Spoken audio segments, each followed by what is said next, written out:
Ladies and gentlemen, boys and girls, welcome to another episode of the Jayden Bryce Show, the show where we talk about the hottest topics in the world of sports. I'm your host, Jayden, and I'm glad to be with you guys today. We got a lot of topics that we are going to get to in the sports world. I'm going to discuss the Monday night games with the Bucs, Lions, Texans, and Seahawks. We're going to talk about my guy, C.J. Stroud. Am I really worried about him or Seattle Contenders? Am I worried about the Bucs and their health? There's just a whole lot of things we want to discuss with that. Then I'm going to discuss the Miami Dolphins and Tua Tagovailoa, their little dynamic they got going on and their future and potential going forward with Tua. And then I'm going to discuss the trade rumors yesterday that have been debunked by the Jane Slater, the girl who just loves to haunt Cowboys fans' dreams by just, denying, going ahead and just demoting all the nice trade rumors when it comes to high marquee players. And I'm going, yes, we are talking about the Mad Max, Maxx Crosby putting on a Dallas Cowboys uniform. And I'm going to discuss my thoughts on that rumor and so forth.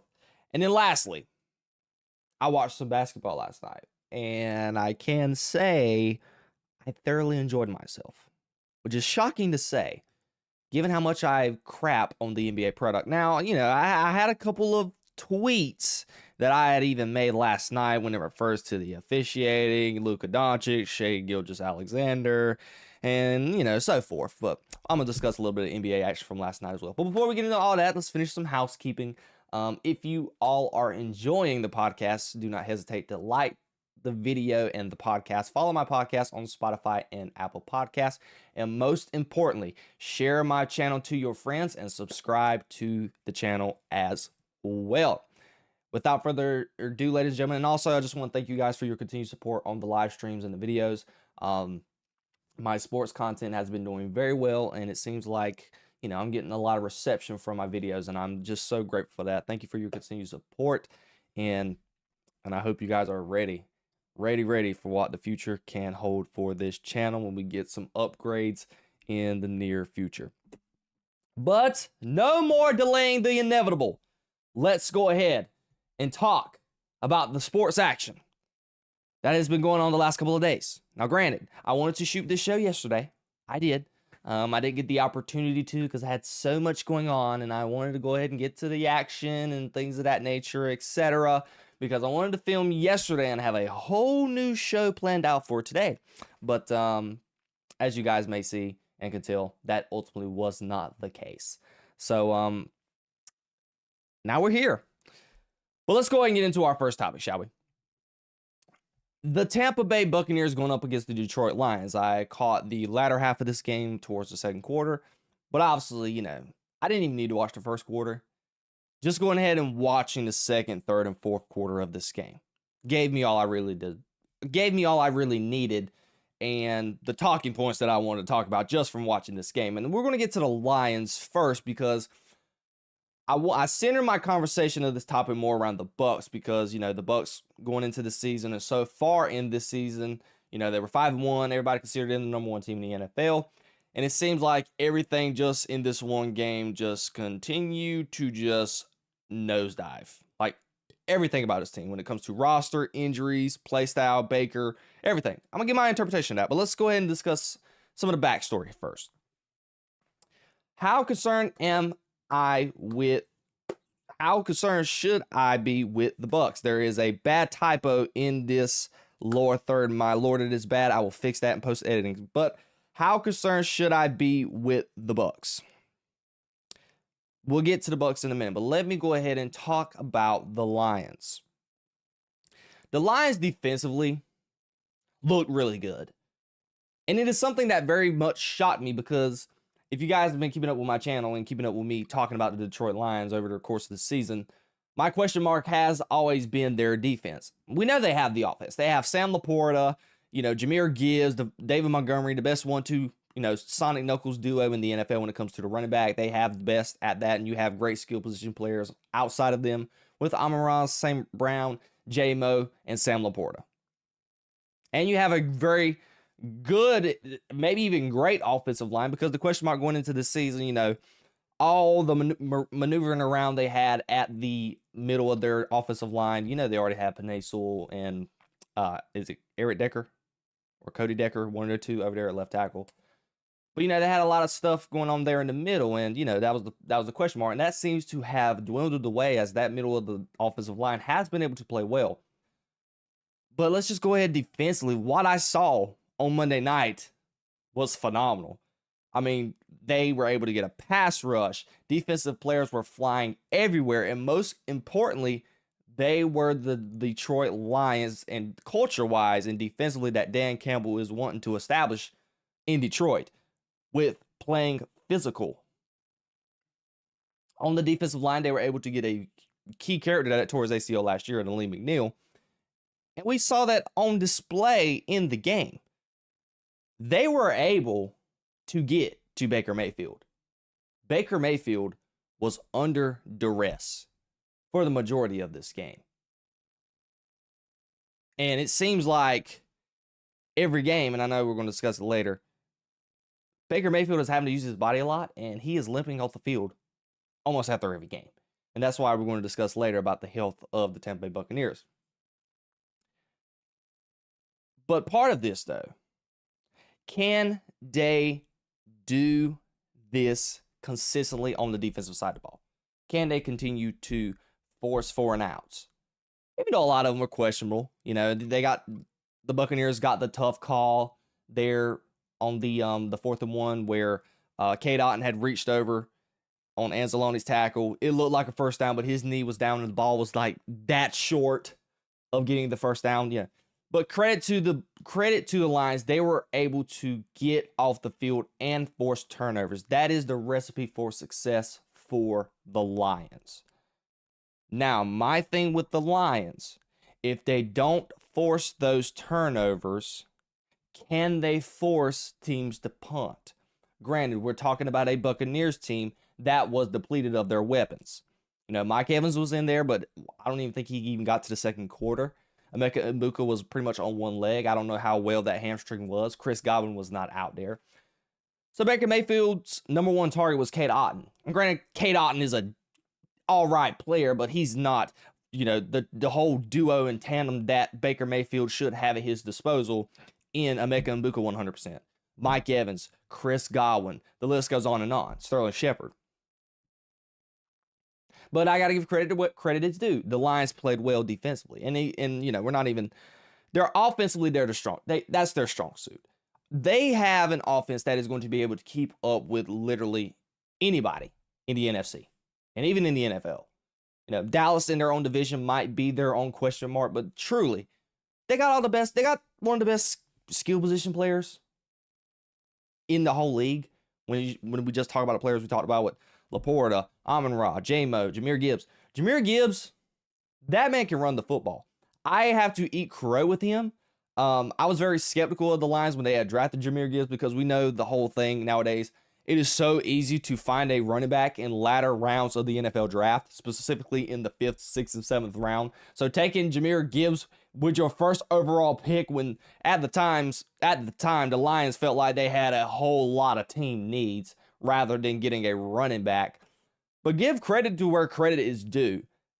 They made me eat crow with Jahmyr Gibbs. Jahmyr Gibbs is an absolute phenomenal player. He's just great all around. I would love him to be on my team at the running back position if I'm any team in the NFL. He's fast, he's quick, he runs strong.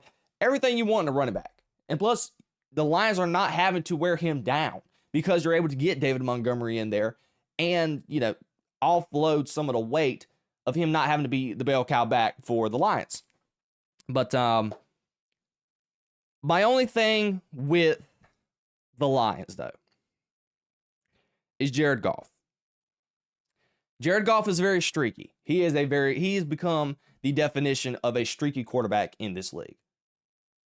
By definition, because when Jared Goff is on, he is on. If you are able to protect Jared Goff, he will absolutely dice you up in the pocket. And defensively, you're going to have a bad day. That is just Jared Goff's game. Now, if you heat him up, he can turn the ball over.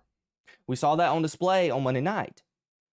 The Buccaneers were able to get some pressure. A team led by the Bucs head coach, Todd Bowles, He can dial up pressure. That is what he's known for. He's a defensive-minded head coach. And we saw that when they were able to get pressure on Jared Goff, that forced Jared Goff to turn the ball over. And that is my only problem when it comes to the Lions. When you get ready to go to the latter portion of the season, when you get into the playoffs, you're going to be playing elite defenses. Even in your own division, you got the Packers. They're considered one of the elite defenses, although they've been pretty much a letdown so far after the first couple of games of the season. But outside that, you're still going to face some good defenses, and specifically with the LA Rams. So can Jared Goff continue to, well, not even continue, can he change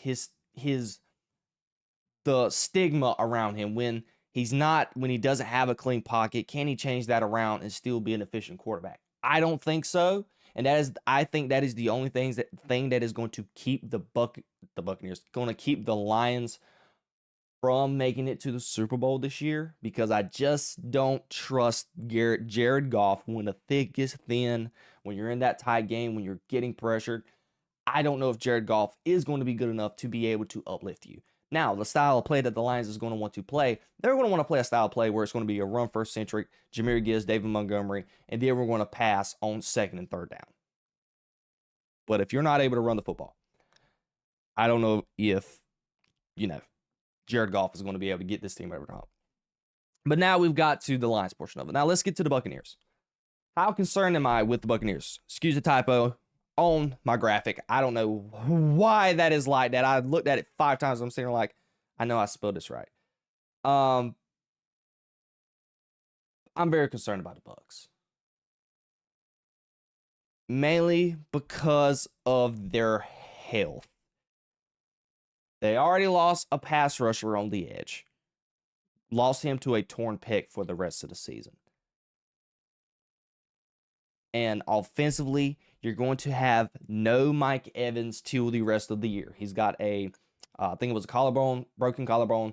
He is going to be out for 68 weeks. So that's roughly the end of the season. Now, I think the Buccaneers are going to make the playoffs. So you're going to be able to get him back, maybe week 17, 18, and going towards the playoffs. So he's going to be there in the end. But Baker, and I alluded to it earlier, Baker seems like he continues to limp off the field by the game. Each game, I'm seeing Baker limp to, the player circle where everybody, at the end of the game, post game, everybody comes and shakes hands. When he's getting ready to go, when he was getting ready to go see Jared Goff on the field, we got just video of him just limping off the field. And we know when Emeka Ibuka's hurt his hamstring. Chris Godwin, he's been out the last couple of weeks, even after tearing his ACL last year. A lot of health concerns on the Buccaneers' part. And this is a long NFL season. They've added a game. And for the looks of it in the future, I don't think the preseason is going to be a thing. And I think there's going to be even more games that are going to be played by these NFL players. So can the Buccaneers withstand the season and be able to stay relatively healthy going into the playoffs? I don't know. That is a huge question mark, specifically with Baker Mayfield. And we saw it in this game. The Bucs cannot protect. They have talent on the offensive side of the ball. They have talent on the defensive side of the ball. I like their defense led by Todd Bowles. But when you see these last couple of games, and specifically on Monday against the Lions, Aiden Hutchinson was working that right tackle. Working him. I know you couldn't move Tristan Wirfs over to the right side because then Aiden Hutchinson, if the defensive coordinator for the Lions was smart and Dan Campbell and them, they would have just moved Aiden Hutchinson over there towards the left tackle, away from Tristan Wirfs. But man, Aiden Hutchinson seemed like he was in the backfield every snap. I mean, Baker was taking a beating on Monday night, and the Bucs just cannot pass protect. Their tackles are bad, and when you're going to go up against these gauntlet of pass rushers in the NFC, and you even got a great pass rushing team in your own division in Atlanta, it's going to be a long season for Baker. Baker pressed a lot in this game. Baker was not sharp. He missed a lot of throws. And it pretty much seems like his MVP campaign just went down the toilet after one game. I wouldn't say that much. Everybody's going to have their bad game in the MVP season. Okay, Lamar was excellent for 17 games when he was winning the MVP. He had a stinker. Baker had his first stinker of the year. Will he have another one going forward, specifically with his depleted wide receiver unit? Possibly. But Baker didn't play. He didn't play his best. He wasn't horribly bad, but he was not good. He was not good on Monday night, specifically with the one throw that he missed to Tez Johnson. That was bad. Like, he just completely overshot him. And that is the result. And we saw it. We'll get to C.J. Stroud. And even we saw it with Jayden Daniels against Dallas on Sunday. When you heat up the quarterback, when you start hitting the quarterback, that messes with the quarterback mentally. And that can force their game to just diminish, and their skill trait just diminish, and their style of play and their efficiency diminish as the game goes on. And we saw that with Baker Mayfield. Now, their defense is good. I think their defense is good enough to withstand anybody. Their defense did a good job against the Lions on Monday. They were literally the reason why the Buccaneers were even in this game. But ultimately, I think I'm concerned about the Buccaneers. I like their roster. I like the team. If fully healthy, I think they're one of the best units in the league. But I think ultimately their health is going to be that team's Achilles heel.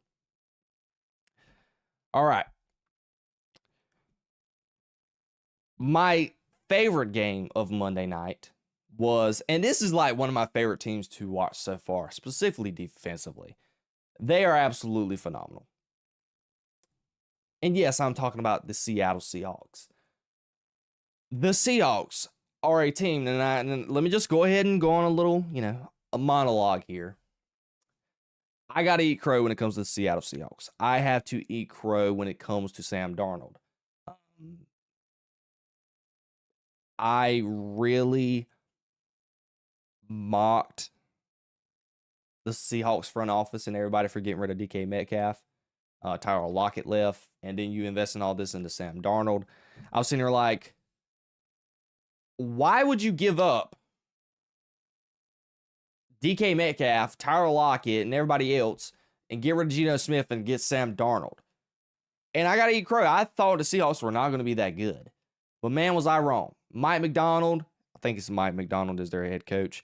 He's the former defensive coordinator in Baltimore, which they are missing him, by the way. He's got these boys playing good. Are Seattle contenders, and am I concerned about C.J. Stroud? We'll get to C.J. Stroud in a minute. What about those Seattle Seahawks? I gotta tell y'all, they are contenders. They are good.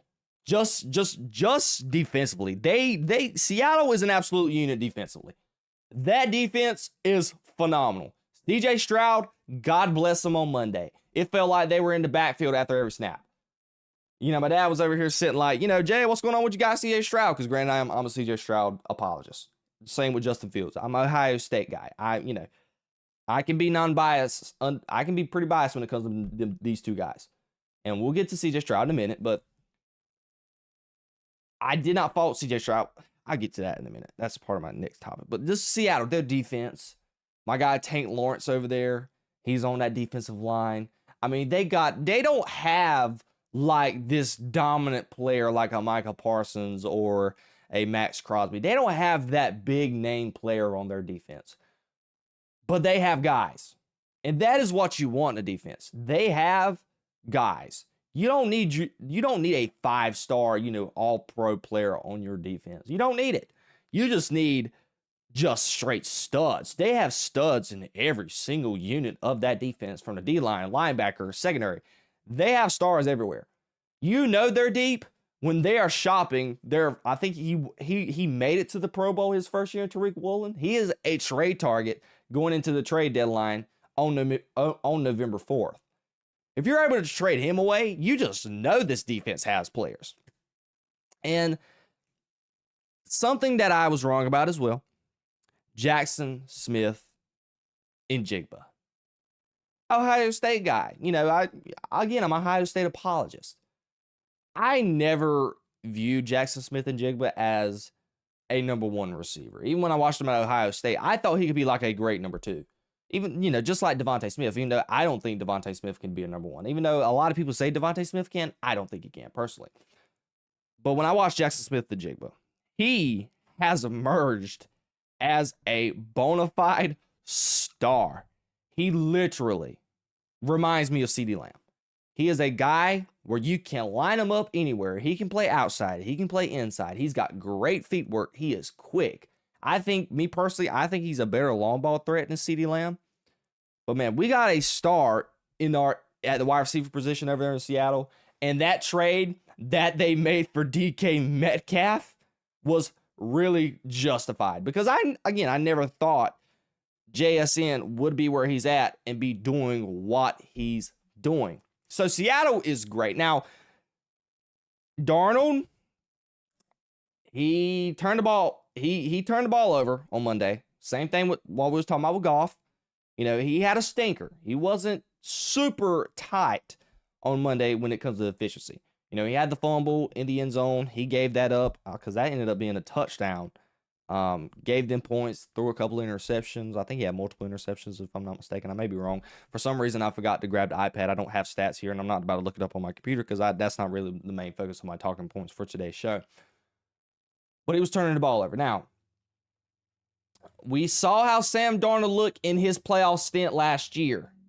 He stunk specifically in the last two games of the season, not even the playoffs.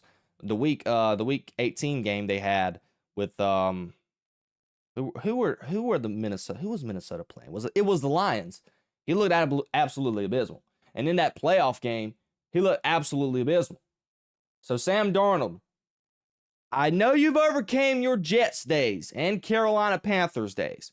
But man, when we're facing good teams, and Texans aren't a good team. They're decent. They're not a good team. But when you're facing a good defense, now they got a phenomenal defense. I love the Texans defense. But when you're facing a good defense and you're getting pressured, can you not turn the ball over? That's my question mark when it comes to Sam Darnold. And I think just like the Detroit Lions, I think that might be the Seahawks' Achilles heel as well, is quarterback play. And granted, when we think about just playoffs in general when it comes to the NFL, everything just comes down to playoff play, quarterback play in the playoffs.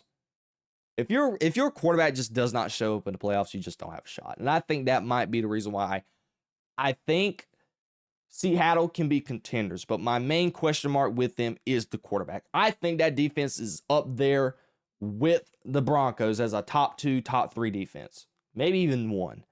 They are just good across the board.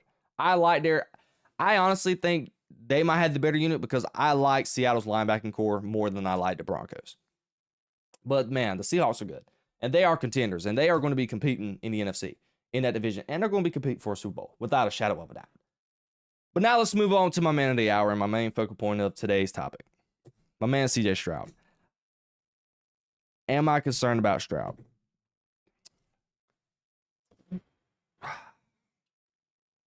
Y'all know I love me some CJ Stroud. When he was coming out of the draft and Texas had the 2 pick, and y'all know I'm from North Carolina, so the Carolina Panthers, I root for them to a certain degree. Obviously, when they're playing my Dallas Cowboys, I do not root for them.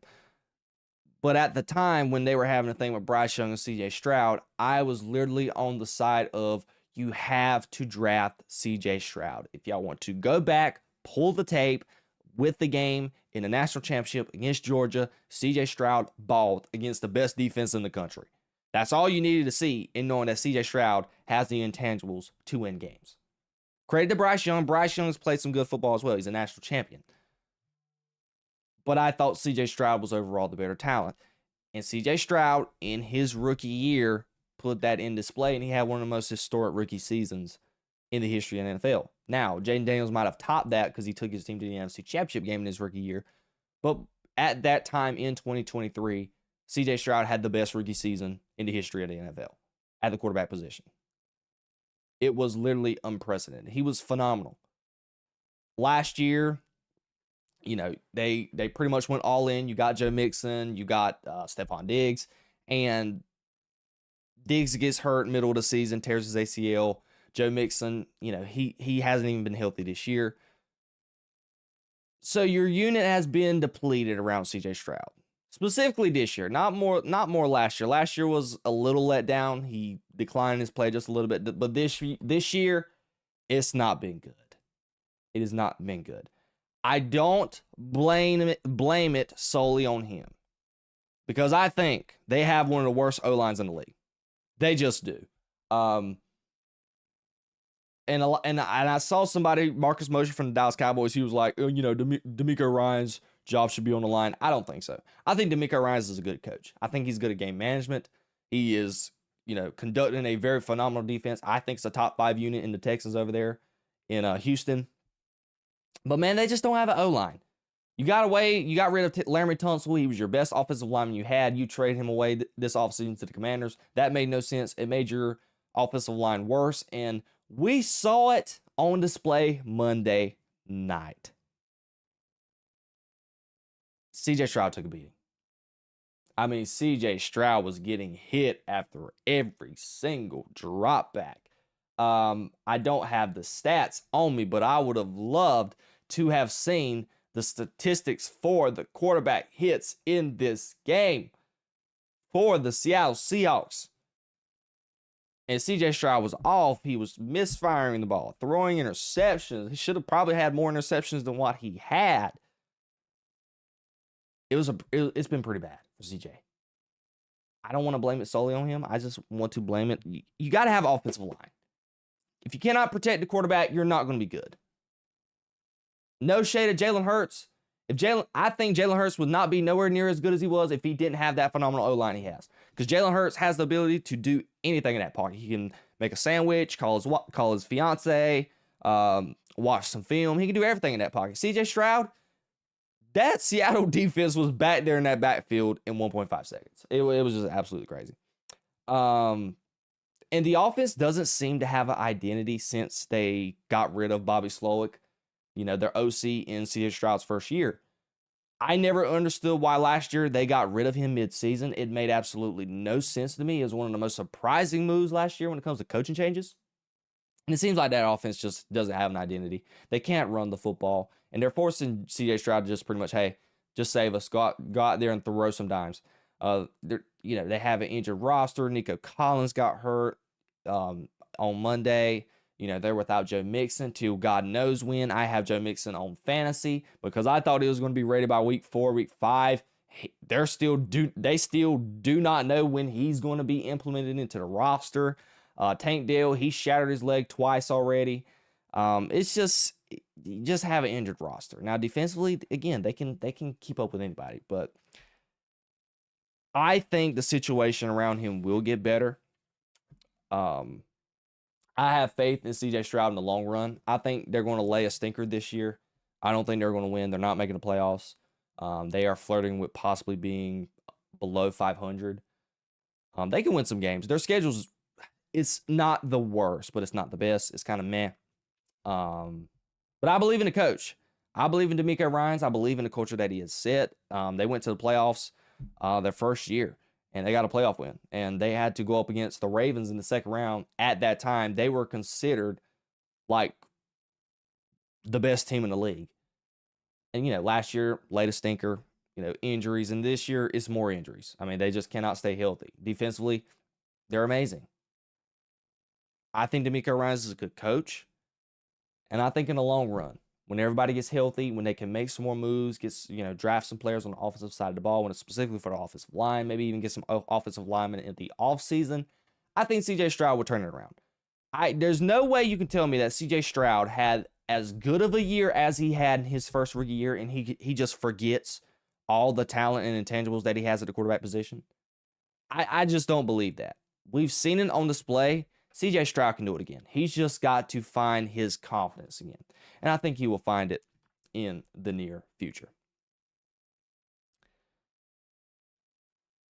I told you I would talk about it because it intrigued me so much. And I told you I was going to talk about Tua Tagovailoa. Tua Tagovailoa and the Miami Dolphins have had a lot, and I mean a lot, of negativity coming out of that locker room and that organization in the past 3 weeks. They have been remotely pretty much a clown show this season. And this was my proposed question for this topic. Is Tua the answer for Miami? Look, I think any chance of Tua and Mike McDaniel and company being successful isn't happening. It's just not going to happen. And it starts with the head coach. We'll get to Tua, but I just want to talk about Mike McDaniel for just 1 second. Mike McDaniel is not a leader of men. He is not a motivator. When you look at a head coach, and this is nothing against Mike McDaniel. When I look at Mike McDaniel, he could not motivate me to make a sandwich. He doesn't have no intimidation factor. If he were to holler at me, I'm just imagine I'm Tua Tagovailoa, I'm Jalen Waddle, or anybody on the team, on the roster. You look at me, and if he hollers at me and tells me to play this way, I'd probably laugh at him. The guy's hilarious. He looks hilarious. He dresses funny. He has this, cool vibe that he's doing, unk look with the shades and the shoes and the pants and all that. He's just funny. I could not take him serious. And I think that is what's going on currently in that locker room in Miami. The Dolphins look horrible. They look horribly coached. And most importantly, they look super uninterested. Like they're bad across the board. You lose Tyreek Hill to a horrible injury. We get that. But defensively, they have not been good. We knew that. They have one of the worst secondaries in the NFL. And they have not seemed to address that. They got Minka Fitzpatrick from the trade with Jalen Ramsey. You got rid of Jalen Ramsey. And then we can go back to the Jalen Ramsey thing, because Jalen Ramsey pretty much crapped on the culture in Miami and Mike McDaniel when he got traded away. And we've seen this stuff carry over going into this season. And it seems like the stuff that Jalen Ramsey was saying about Miami has come to fruition. They are just a horrible franchise. And it starts with the coach. I think Mike McDaniel is a good play caller. I think he's phenomenal with X's and O's. But dude, stay as an offensive coordinator. He's not a leader of men. It was a good experiment. I'm shocked that Mike McDaniel didn't even lose his job as of Monday. All the reports coming out of Miami, the owner and everybody, they're going to keep him. But I promise you, Mike McDaniel's gone from Miami at the end of the season. And it's pretty much inevitable. Now let's go ahead and get to Tua Tagovailoa. I've always been on the record, before I even had a podcast, when Tua was drafted in the same draft class with Joe Burrow and Justin Herbert and everybody else. I've never liked Tua as a quarterback. And this goes back from his days in Alabama. He's small. He's unathletic. He's injury prone. He doesn't have any arm strength. And the only thing he has in his bag and in his arsenal is his arm strength. Sorry, not his arm strength, but his accuracy. And sometimes that can be put into question as well. I've always felt that he's never been this quarterback that is able to lift others up around him. And that is an important trait that you need at the quarterback position. We've seen it with the Aaron Rodgers and the Ben Roethlisbergers and the Tom Bradys, the Patrick Mahomes, and all of these elite and efficient quarterbacks in the NFL. And even we can bring up Josh Allen. They've always been able to lift those up around him and still be able to find a way to win. I don't think Tua's ever been able to do that. We've seen the loaded roster. They went and got Tyreek Hill. You had Jalen Waddle. You had all these weapons, Devon Achane and Raheem Mostert. They had guys. They've had a good offense. And led by Mike McDaniel, which was part of the reason why he was hired in Miami to begin with, was for Tua Tagovailoa and the offensive mind and the offensive play calling. Yes, we saw it for 2 good seasons. The Dolphins were looking great. And, they had a competent defense, and the sky was the limit. But what about now? You don't have that prolific offense. You don't have that prolific defense. So when you need Tua the most, when it's time for him to pick up his team and elevate those around him, he can't do it. That has been a gripe on him because he come from Alabama. Alabama had players everywhere in the Nick Saban regime. My Lord, you couldn't even, you could line up every offensive player that he ever played with. You could look at every single one of them like, yep, you were a first-round pick. You were a second-round pick. I promise you, none of the skill position players got out of the third round that Tua ever played with.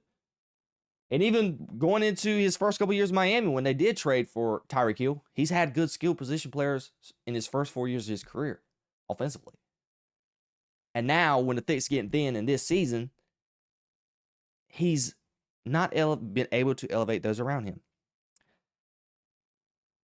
And with their current roster, they're in a semi-rebuild.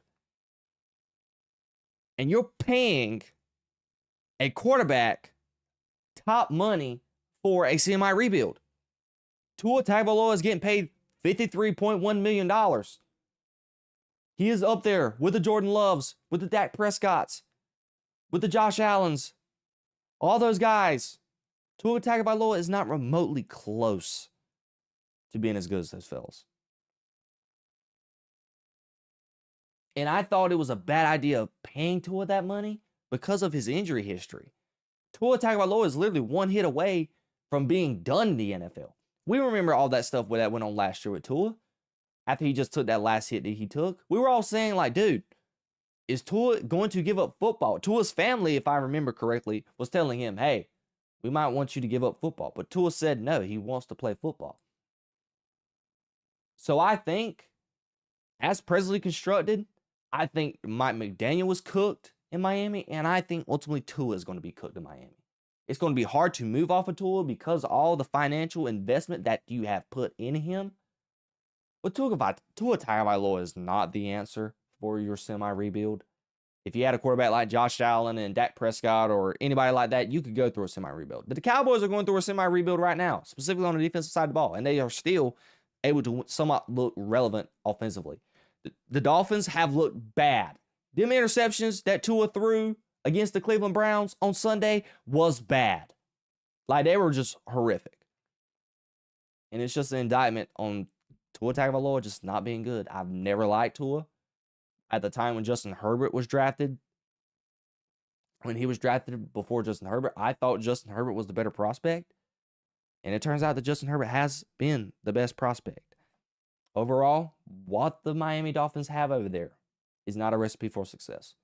You don't have a head coach who is a leader of men, and you don't have a quarterback who is able to elevate others around him. You're paying that guy a premium. They are in financial HEW hockey sticks over there with Tua Tagovailoa. Granted, to Tua's part, the organization has not won a playoff game since God knows when. I wasn't even alive. That's how long it's been since they won a playoff game. They haven't won a Super Bowl in 50 years. It's not the greatest franchise of all time, Tua Tagovailoa. That's what you get when you're drafted in the top 5 and you don't go to the best organization. But even if you were to go to another team, I don't think Tua Tagovailoa, he could probably win you a playoff game. But he's never going to take any team to the Super Bowl.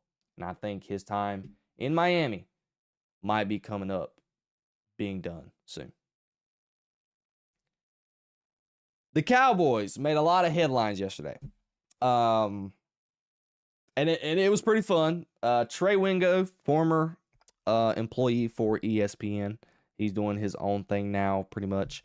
And he came out with a bombshell news bomb yesterday, claiming that the Dallas Cowboys have been in contact with the Raiders about a potential trade for the man, one of the best defensive players in the league, an absolute disruptor for any offense. And we are talking about Maxx Crosby. And the internet was going crazy. Cowboys fans were going crazy. Everyone was talking about it. It was on the Pat McAfee show. It was all on my Twitter timeline yesterday.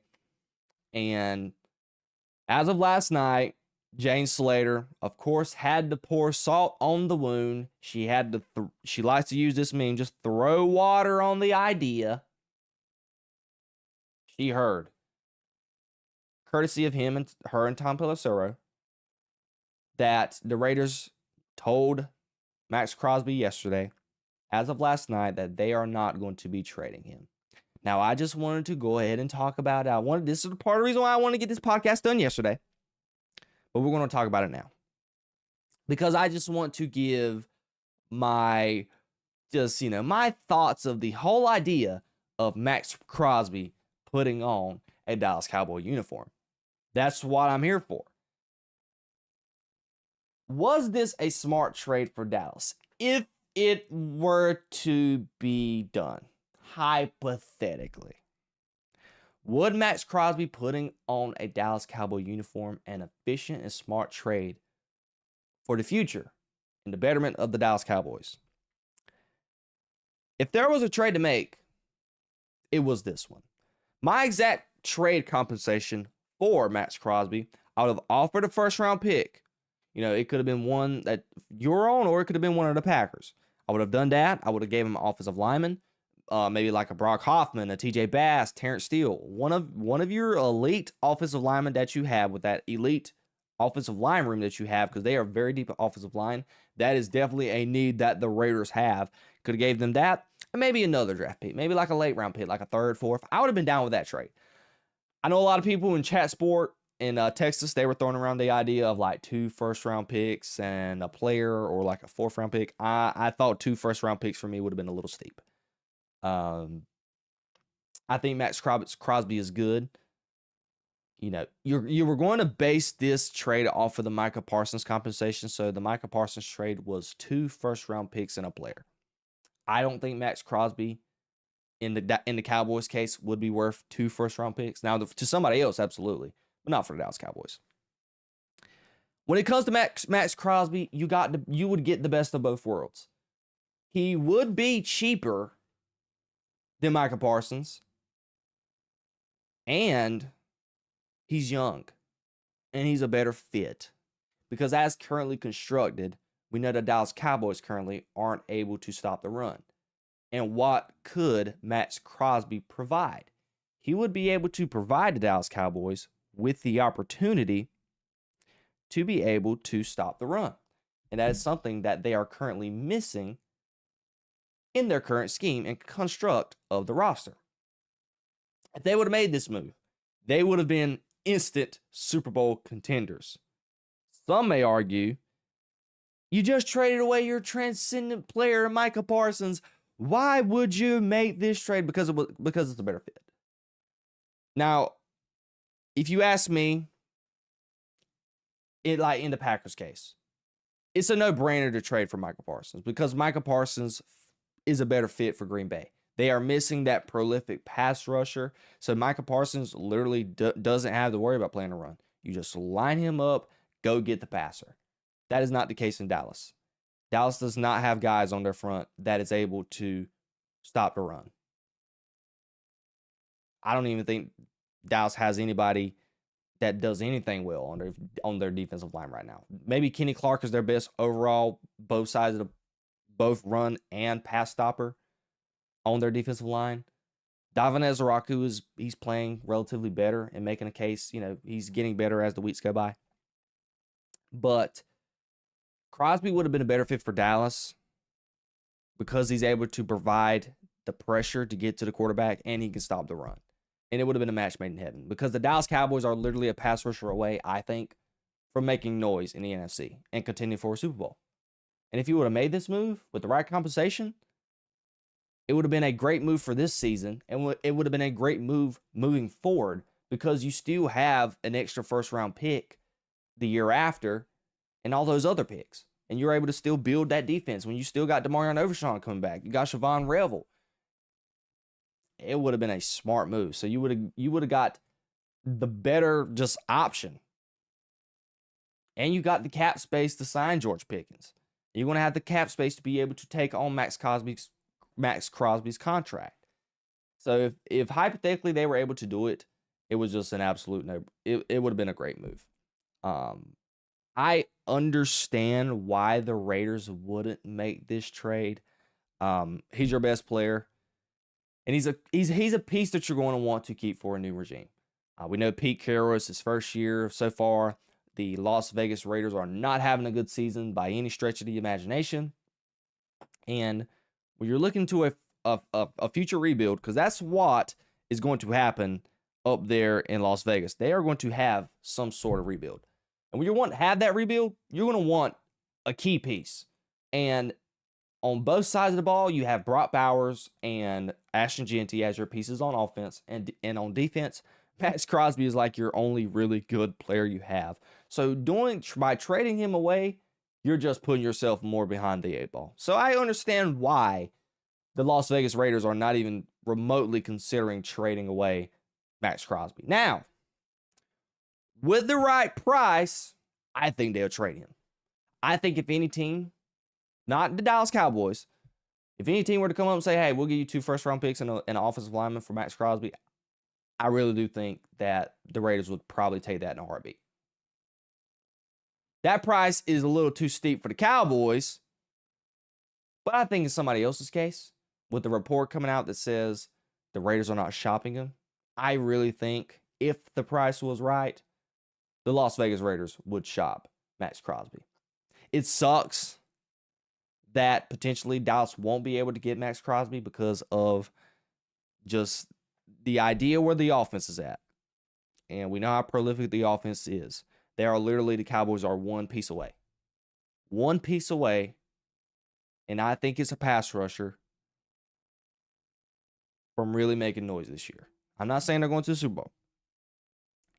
Just being able to compete.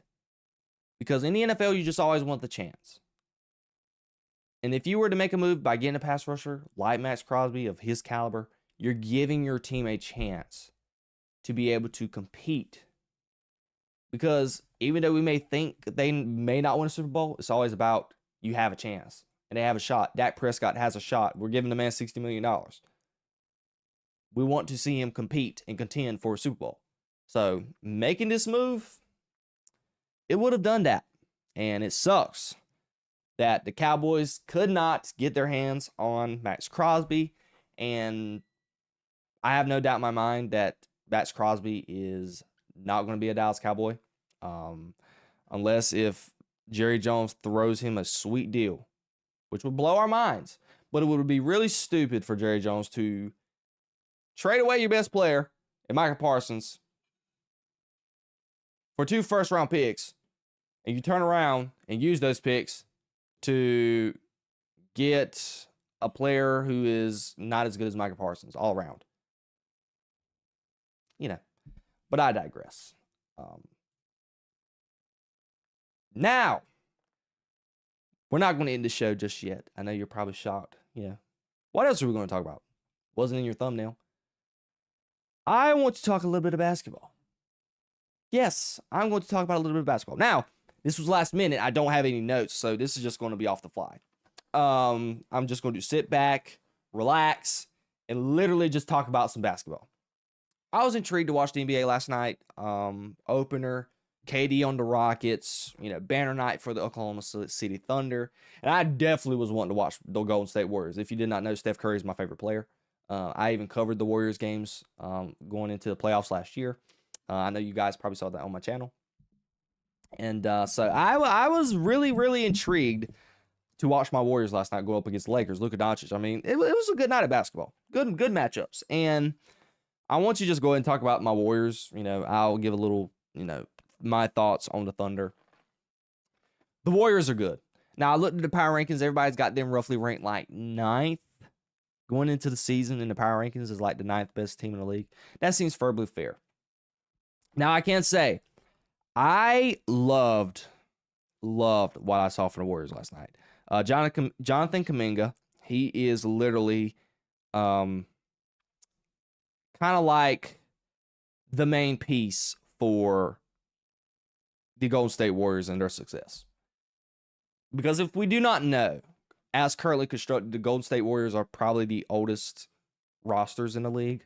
Their offensive their starting lineup. Jimmy Butler's 36. Draymond Green's roughly like 35. Curry's 36, going on 37. You got Pods and Kuminga. Pods and Kuminga is your younger guys. Now, they were projecting Al Horford to be a starter. We know how old Al Horford is. He's 40. But he came off the bench. So you got Pods and Kuminga. Those are going to be your young guys that you're going to want to build this team around. And hopefully they can have a bigger role on the team this year because it's an 82-game season.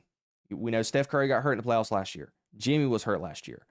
Can we find a way for Jimmy and Curry not to be on the court 40-plus minutes a night every single game of the preseason, of the season?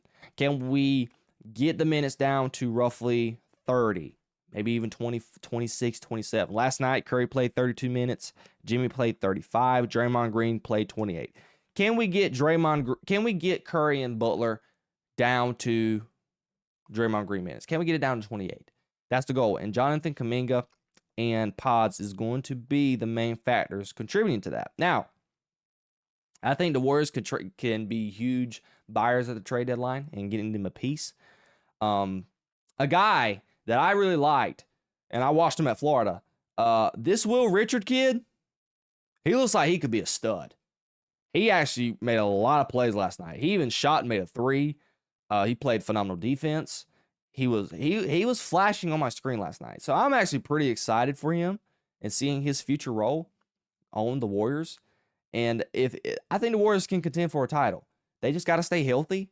And if they can make one move at the trade deadline, maybe get another, not a big, huge piece, but like a good bench player, maybe like a guard, I would say,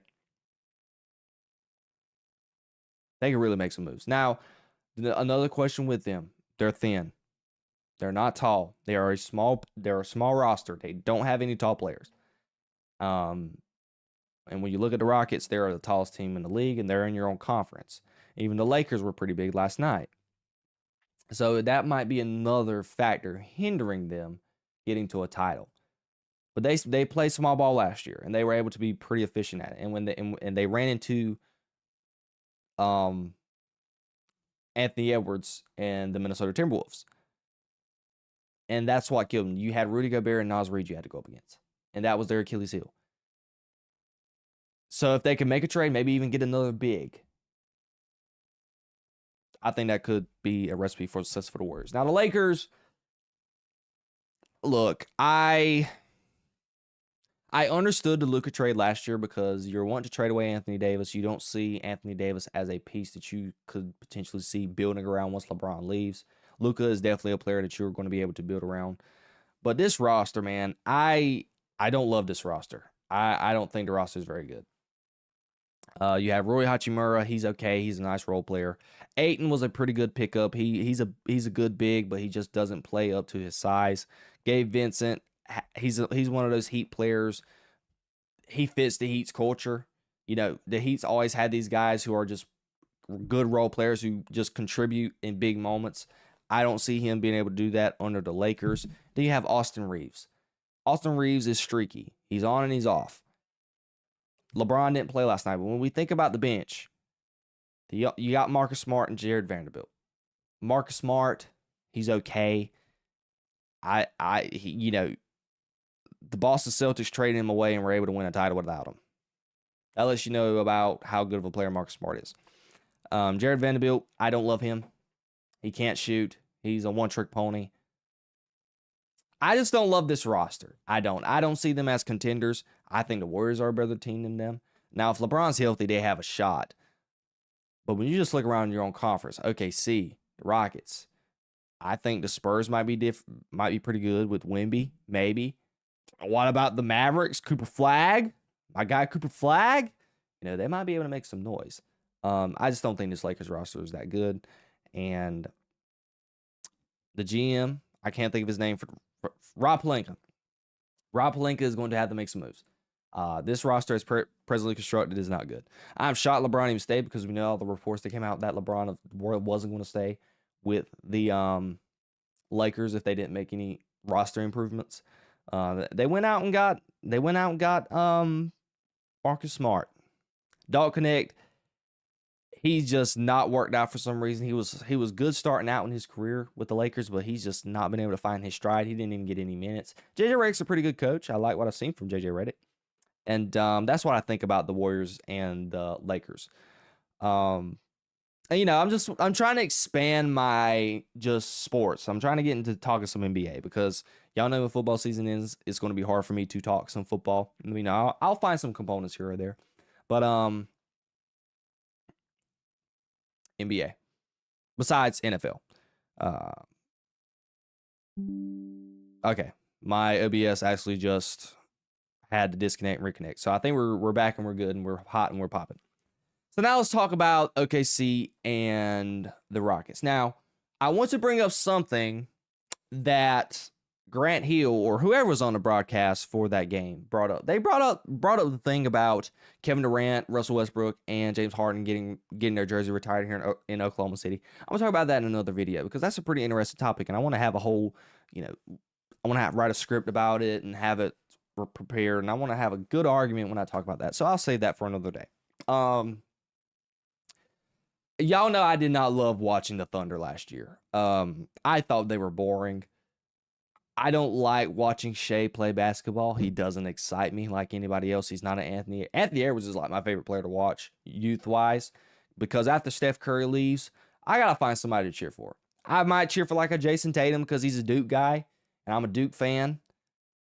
But more likely, it might be my guy, Cooper Flagg. Cooper Flagg might be the guy I might be cheering for in the NBA. But I didn't love Shea Gilgeous-Alexander. I just didn't love that team last year. I thought they were boring to watch. Kudos to them. They won a championship. They were able to bring a championship to Oklahoma City. My guy, Katie and Russ, if y'all did not know, I was a Thunder fan growing up as a kid. This was before in 2015 and 16, the rise of Steph Curry and the Golden State Warriors. I fell in love with Steph Curry, and I pretty much shifted away from being an Oklahoma City Thunder fan. Granted, this was before. I got to save myself and my credibility here. Okay, look, I started cheering for the Warriors before they put out the Thunder in that second year after they won the title the year after. Okay, I was a Steph Curry fan before that. So I still have credibility. I know y'all probably don't think so, but I do. I have credibility. I have a Kevin Durant Thunder jersey. I grew up an Oklahoma City Thunder fan. So it was good to see Shea Gilgeous-Alexander be able to bring a title, but I would absolutely trade that away for seeing Serge Ibaka, Tyler Sefolosha, Kevin Durant, Kendrick Perkins. I would love to Russell Westbrook. I'd love to see those guys win a championship. And who was on their bench? He wore Robinson. He played for the I think he played for the Clippers just last season, I think. Y'all know what I'm talking about. He wore the goggles. He wore like number 1 or number 2 or whatever when he played for the Thunder. But I just didn't like watching the Thunder last year. And the Rockets are a team that I'm interested in. Ime Udoka's the coach. You trade away Jalen Green. You get Kevin Durant. They got a good roster. I think they can be good. Now, they're the same thing when it comes to the Warriors. Is Kevin Durant going to be able to stay healthy? Is Kevin Durant going to be able to make some noise in the playoffs? Kevin Durant has not had a lot of playoff success since he's been able to leave the Warriors. He's not even won a playoff series. I think he's won 2 playoff games, if I'm not mistaken, since he's left the Warriors. So he hasn't done anything in the playoffs. They got Amin Thompson. Şengün's a pretty good player. I don't like his play style. He reminds me of a off-brand Jokic a little bit too much, and he pouts about calls way too much. He's annoying. Jabari Smith Jr., he's a good player. Steven Adams, Thunder player. Of course, I like him. Their roster, if they can get Reed Shepherd going, you got Clint Capella, you got size, Eason. They got players. They got size. I think that's going to be up to their advantage. But I enjoyed this game last night, just seeing it go to double overtime. It got in the way of watching my Warriors because I don't have Peacock, and that's the whole thing going on this year with the NBA about the whole streaming service thing. It's a problem. I don't have Peacock, so I couldn't watch the telecast for the Warriors game promptly at 10 o'clock. But I digress. The Rockets are going to be able to make some noise. I think they're a better team than the Lakers. They might be just a little bit better than the Warriors because they looked pretty good last night. Both teams were sloppy. The the whole debacle there with Kevin Durant calling the timeout. I'm glad the refs didn't call it. Obviously, by rule, that is I think that would be classified a technical foul. But either way, the Thunder would have got free throws to win the game. They might get killed for it by Adam Silver in the NBA and the higher ups. But just me personally, I'm a fan of them not calling that. That's a bailout in OKC. They're at OKC as well.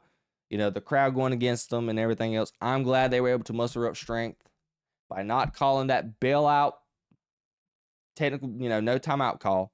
And they go to overtime, and the Thunder ended up prevailing, and they ended up going on to win the game. So I enjoyed the game. I enjoyed the basketball last night, and I want to watch some Cooper Flag tonight. And Wemby, that'll be a good one. That'll be interesting to watch. I think the Knicks might be playing too. Y'all know I enjoyed watching the Knicks last year. So I want to get into some NBA, start talking some NBA, start expanding on my palette a little bit, and just let me know if y'all guys like it. Let me know down in the comments if y'all want me to talk some NBA. But that is all I really want to talk about, and I think we might be reached the end of the show. Yeah, I think that's the end of the show. I don't think there's anything else with the NBA I want to talk about from last night. Yeah. All right, ladies and gentlemen. Thank you for joining today's show. I enjoyed your company today. I had a good show. I had a good time. I hope you guys had a good time as well. If y'all enjoyed, do not hesitate to hit the like button on the podcast, subscribe to the podcast, and share it to your friends and family. Check out my other videos down in the description below when it comes to my sports and pop culture content. And I might see you guys tomorrow. I might plan on doing a little show tomorrow. Got a busy couple of days coming up for me. But I'm gonna make sure to get some shows in, because there's a lot of other topics that I want to talk about. Want to talk about some previews of some matchups going into week 8 of the NFL season. And yeah. Hall of Heroes. Look, y'all, I'm sorry. I've had a rough time trying to get that show, and it's hard to do. So sports is the biggest part of the year of sports, and it's just been super hard and super congested for me. If I'd done this as a job, of course I would have all the time in the world, but I do not have that luxury. I am an up-and-coming talent in the media space. One day I will do this as a job, and I'll be making money. I will be making money right now just sitting and talking to you guys instead of freelancing, because right now I am freelancing. Okay, y'all got to think about it. This isn't paying me, so I don't have the opportunity to just solely spend 100% of my time of my life in just making this content and being able to talk about every single thing that enjoys my personal life as a career. So I'm trying to make it work. I'm trying. So bear with me. Hopefully I can get you guys some content in the near future. But that's all I have for today, and I will see y'all hopefully by Friday. If I don't see y'all guys tomorrow, I'll definitely see y'all on Friday. I love you all. Peace, love, and positivity always, y'all. See you.